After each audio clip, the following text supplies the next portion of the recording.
Wallet छोडेर सब किनेर काउन्टरमा आएको सामान पनि त्यहीँ छोडेर गएको। अब गाइज हेलो, आज चाहिँ अब म अहिले कलेज गएर फर्किँदैछु।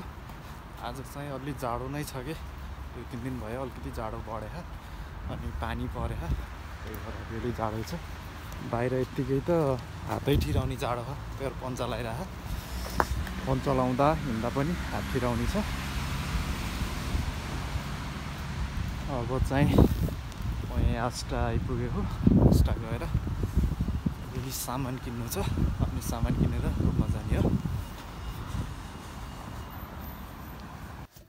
आस्टा गएको अनि सपिङ त गरेँ तर वालेट लानै बिर्सिसकेँ अनि त्यत्तिकै छोडेँ। आज फेरि अहिले पछि नि क्लास छ, त्यति बेला जाँदाखेरि चाहिँ फर्किँदाखेरि फेरि त्यही अघि सामान लिएर आउनु पर्ला। अहिले चाहिँ म रुममा आइसकेँ।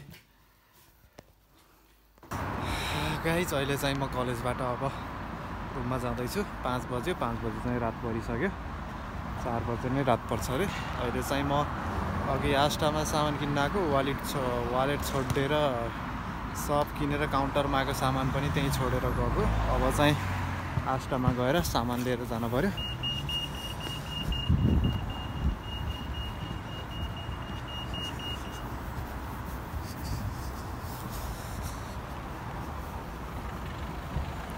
अघि वालेट हाल्नै बिर्सिसक्यो अनि ब्यागमा वालेट रहेनछ, किनेको सामान पनि सबै छोडेर गएको।